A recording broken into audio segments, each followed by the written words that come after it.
Os testes que têm vindo para cá são testes de qualidade muito ruim. Todo mundo quer saber se vale a pena fazer ou não. Vale a pena fazer?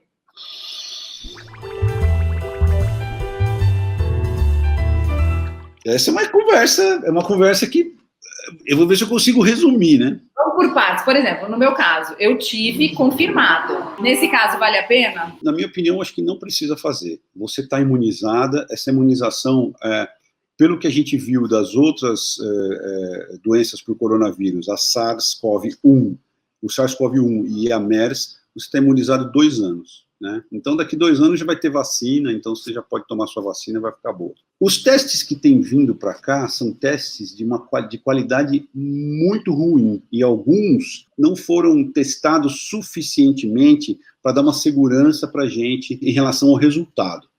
Então, olha só a sinuca de bico que a gente fica. Se a gente pede um teste, o teste vem positivo, a gente não sabe se isso é um falso positivo, porque é alta porcentagem de falsos positivos. Eu achei que era mais alta de falso negativo. Pois é, e se a gente pede o teste e o teste vem negativo, a gente não sabe se é um falso negativo também. O que determina a gente confiar num teste ou não?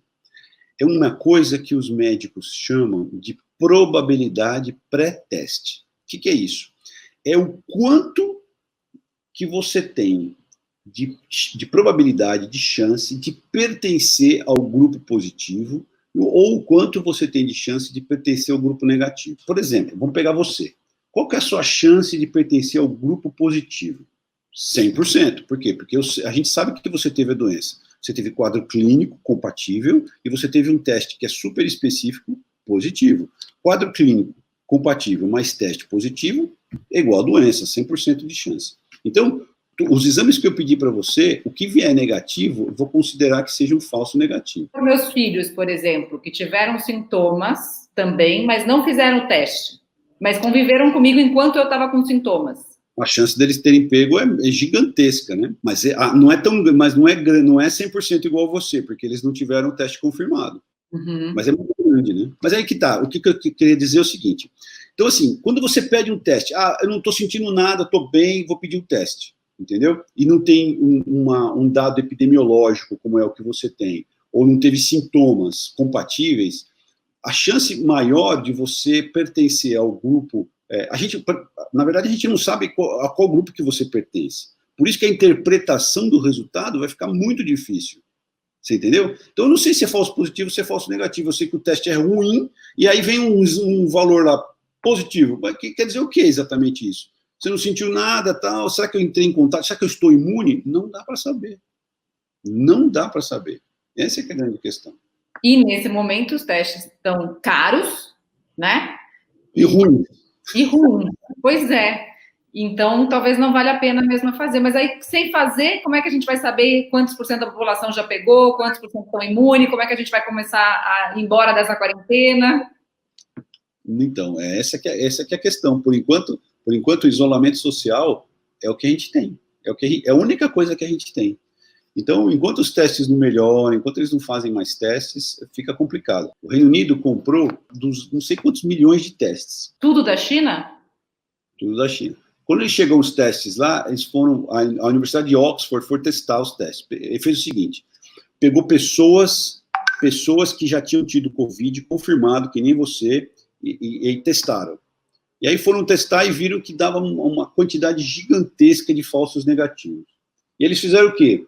Pegaram a gente tem aqui no Brasil também, mas em alguns lugares isso é uma prática bastante mais constante.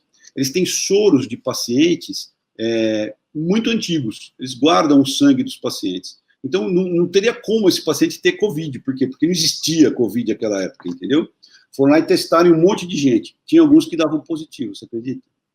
Então, assim, os caras olharam e viram os testes e falaram assim, esses testes não servem para nada. Tá, esses 20 milhões de libras lá, não sei quantos milhões que eles gastaram, tá tudo em um depósito criando pó lá. Então, assim, foi uma vergonha nacional isso.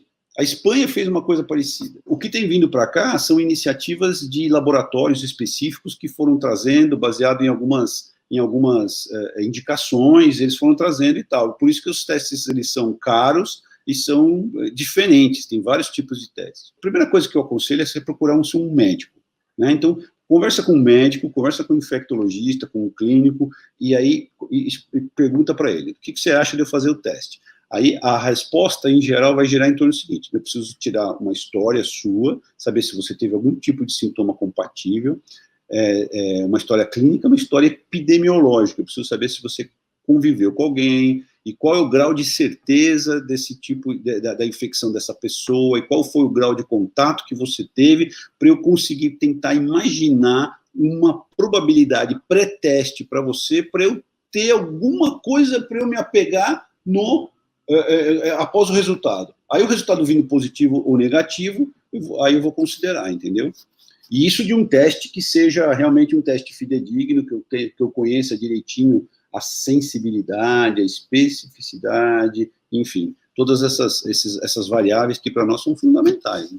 Então, como regra geral, se a pessoa não teve sintoma nenhum, não vale a pena fazer o teste. Como regra geral, não vale a pena fazer o teste. Por quê? Porque você não vai saber como interpretar o teste. Agora, se a pessoa conviveu muito de perto com alguém que está confirmado que teve, aí pode ser, vale a pena? Pode ser, vale a pena dependendo do teste, pode ser que seja interessante fazer.